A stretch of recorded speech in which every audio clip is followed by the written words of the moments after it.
Bible is full of stories that we all know and love. But how well do we know them? The answer might surprise you. The Bible you thought you knew is going to dive deep into the exquisite details of the biblical stories that make them fascinating and transforming. In this week's podcast, we are still in the early chapters of 1 Samuel, which narrates the transition from a priestly ministry to a primarily prophetic one. Last week's episode concluded when Eli the priest fell to his death when he heard the dreadful news that the Ark of God had been captured by the Philistines. Of course, he was doubtless distressed that his two sons were killed in the same battle, but it was the news of the Ark's capture that led immediately to his death. But that was not the only impact that this incident had on Eli's family. Eli's daughter-in-law, wife of Phinehas, who had been killed, happened to be pregnant when these events transpired. That's in verse 19 of chapter 4. Pointedly, the narrator notes that when she realized that the ark had been captured and that her father-in-law Eli and her own husband were dead, she went into labor. It is not lost on us that the capture of the ark was first listed when describing her reaction. Unfortunately, the birth process did not go well. The poor woman was at the point of death. The women who were attempting to help her in this crisis tried to comfort her with the news that she had, as a matter of fact, delivered a baby boy. But she did not respond to this. This is in verse 20. Somehow, though, she mustered enough strength to name her son. The only name she could come up with was a memory of the terrible events that had just happened. That name was Ichabod. This name means either no glory or alas for the glory. In this instance, glory might be an epithet for God, in which case the baby's name meant in the vernacular, God is gone. Indeed, the new mother said this when she came up with the name. The glory has departed from Israel. That's in verse 21. This poignant name was a bitter memory of the capture of the ark and the deaths of not only her husband, but her father-in-law. She even repeated the statement that the glory has departed from Israel. That's in verse 22. Then the scene switches to Philistine territory, where the victorious army is gloating over their win. Of course, they were giddy not only because they had so soundly defeated Israel, and therefore its God, but they had captured the ark that the Israelites brought into the battle to make sure that their God had participated. From a Philistine point of view, that strategy was a complete disaster. Either the Israelite God was not in the ark, or the Israelite God was no match for Philistine deities. The Philistines brought the captured ark back to Ashdod, one of the 5 most important cities in Philistia. That's in verse 1 of chapter 5. Right away they brought the ark into the temple that housed Dagon, the Philistine deity. What could be more delicious than bragging about their God by demonstrating that the Israelite God had been humiliated? That's in verse 2. The very next day, when people who lived in Ashdod went into the temple to view the defeated Israelite God, they discovered that Dagon had fallen face down right in front of the ark. That's in verse 3. The people who had seen this proceeded to put Dagon back into place. The very next day, when people from Ashdod came to see this display, Dagon had once again fallen. Only this time, the statue lost its head, and its hands. Only the trunk remained. That's in verse 4. The symbolism could not be avoided. First, the Philistine god had to be put upright by people. Then Dagon lost its head and its hands, meaning that it could not think or act. This was so traumatic for the Philistines that they established a custom not to walk in front of the statue of Dagon. That's in verse 5. Of course, this raises the question, did this befall Dagon accidentally, or did the Ark of God somehow bring this about? If the Philistines thought either that God was not in the ark, or was in it but was a weak God, they might be in the position of having to rethink their position. Though Dagon had lost use of his hands, the Israelite God had no such disability. The narrator lets us know at this point that, quote, the hand of the Lord was heavy on the people of Ashdod, end of quote. They were not only terrified, but were afflicted with tumors. Plus, not only the city itself, but its environs dealt with the brunt of this attack from the Israelite deity. The narrator had only the Lord as the subject of this sentence. Not a word was said about the Ark of God.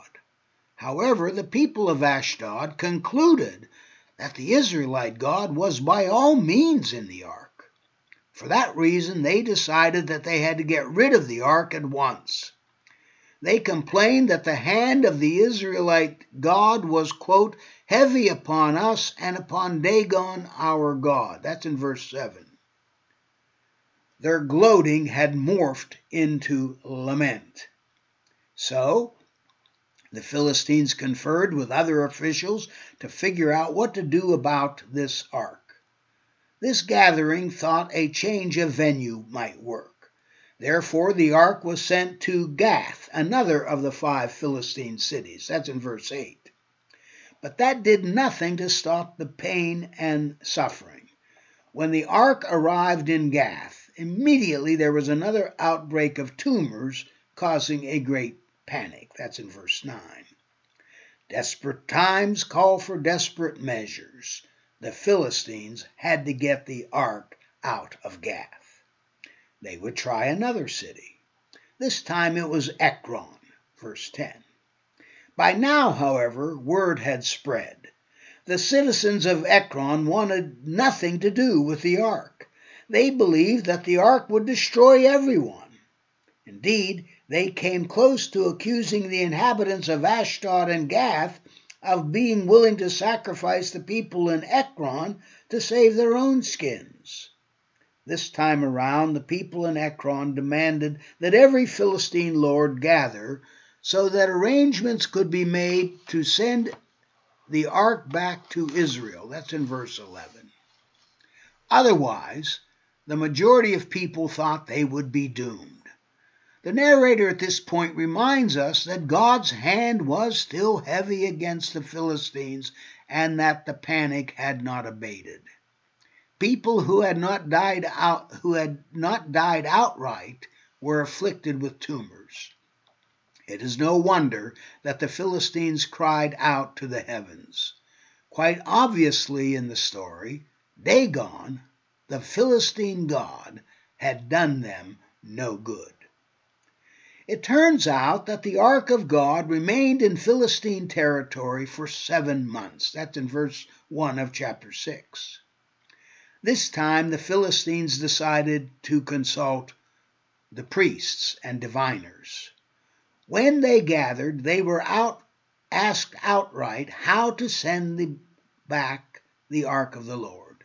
Interestingly, this time the ark was referred to as the Ark of the Lord, using the distinctive 4-letter name of the Israelite God, YHWH. That's in verse 2.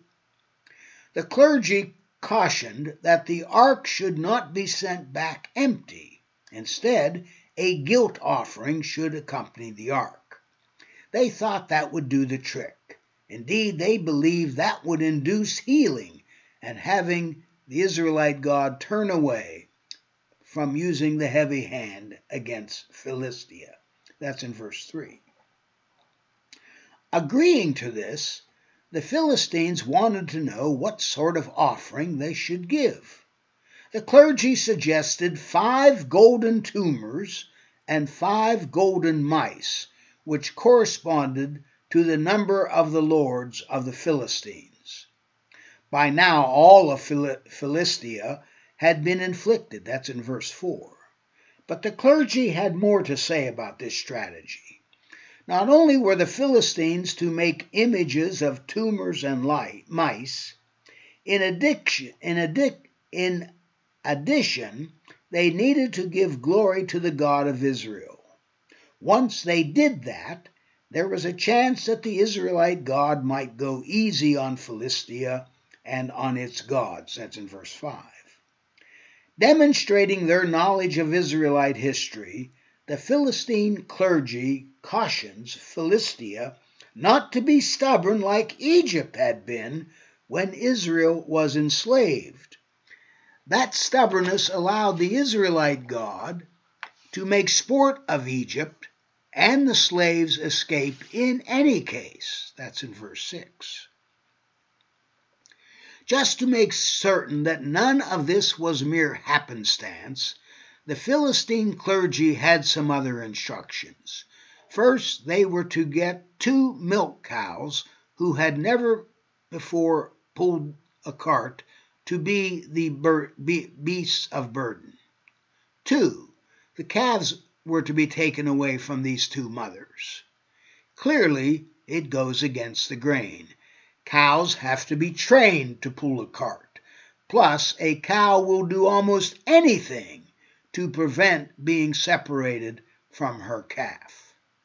The clergy seemed to surmise that if these 2 cows starting pulling the cart in such adverse circumstances, something extraordinary had to be behind the action.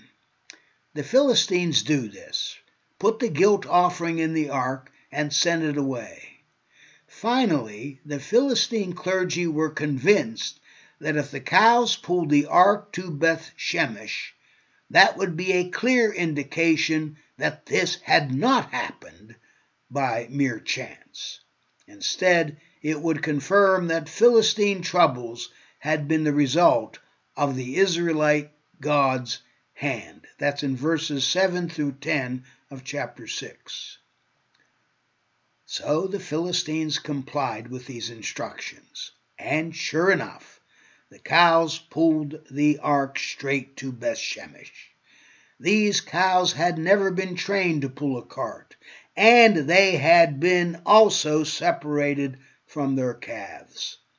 The lords of the Philistines had followed behind the ark almost to the Israelite city.